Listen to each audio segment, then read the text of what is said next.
নমস্কার বন্ধুরা, আজকে আপনাদেরকে আমি রেসিপি করে দেখাবো দয়া কলা রেসিপি। দেখুন, দয়া কলা আমি এইভাবে কেটে নিয়েছি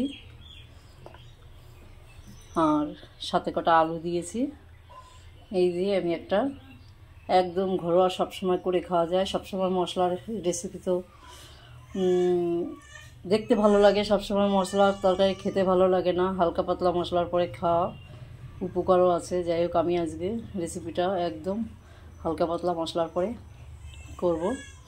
যাই হোক, আমি রান্নাটা শুরু করি, আপনারা দেখতে থাকুন। গ্যাসে কড়াই বসিয়ে দিয়ে কড়াইটা গরম হয়ে গেছে। আমি অল্প কটা পোস্ত একটু ভেজে নেব। পোস্ত কটা ভাজা হয়ে গেছে হালকা করে, এবার আমি নামিয়ে নেব। আমি পোস্ত কটা ভেজে নিলাম, বাটাটা তোমাদেরকে দেখাই না। যাই হোক, ওর সাথে আমি কটা সর্ষে দিয়ে বাটবো। কড়াইটা গরম হয়ে গেছে, দিয়ে দিলাম তেল কড়াইতে। তেলটা গরম হয়েছে, ফোড়নে দিয়ে দিলাম কটা জিরে,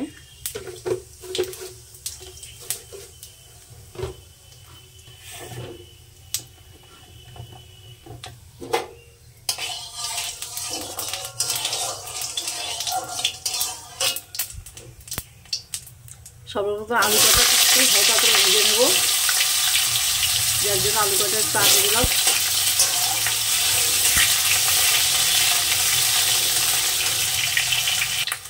আলুটা হালকা করে ভেজে নিয়েছি, এবার দিয়ে দেবো কলা কটা লঙ্কা কটা।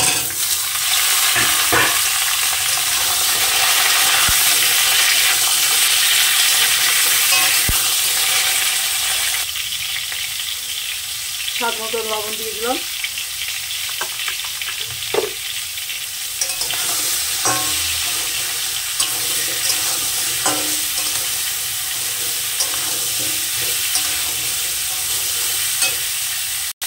আমার কলাটা কষা হয়ে গেছে, এবার এখানে দিয়ে দেবো আমি হলুদ,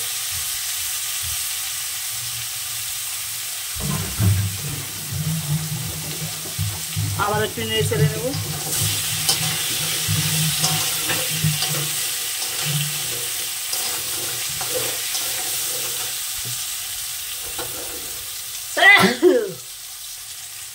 তরকারিটা আমি খুব সুন্দর করে কষে নিয়েছি।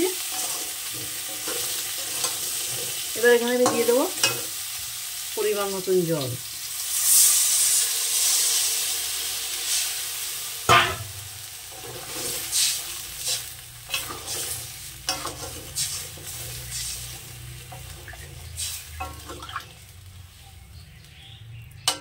তরকারিটা আমি একদম মাখা মাখা করবো, যেহেতু জল বেশি দেবো না। তরকারিটা ফুটতে ফুটতে বেশি আমি মশলাটা করে নেবো। পোস্ত ভাজার সাথে এই সর্ষে কটা দিলাম, এটাকে আমি বেটে নেব।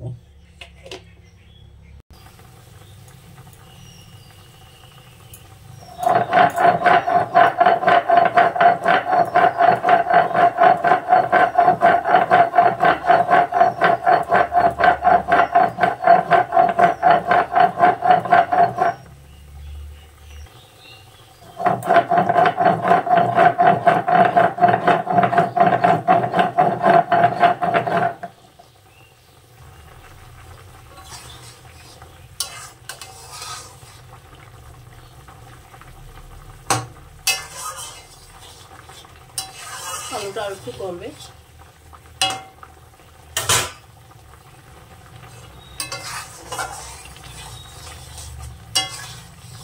আমার আলু কলা দুটোই সেদ্ধ হয়ে গেছে।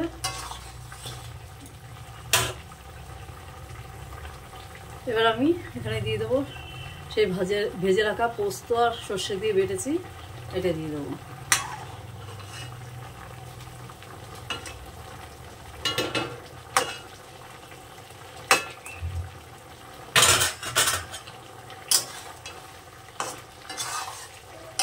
আবার একটু ফুটিয়ে নেব।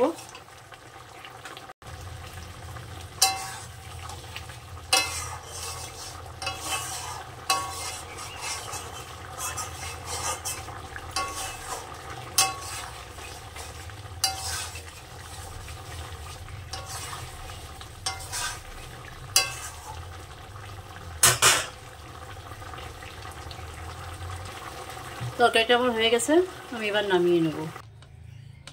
দয়াকলা শস্য পোস্ত দিয়ে আমি করলাম। দেখুন এই যে অল্প যে ঝোল দেখছেন গাঢ়, এই ঝোলটুকু থাকবে না, কলায় আর আলুতে টেনে নেবে, এটা একদম মাখা মাখা হয়ে যাবে আমরা যখন খাবো। যাই হোক, আমার রান্নাটা রেসিপিটা যদি ভালো লাগে আমার চ্যানেলে যারা, তারা একটা সাবস্ক্রাইব করো, যারা পুরনো লাইক শেয়ার করো। আজকে এই পর্যন্ত, নমস্কার।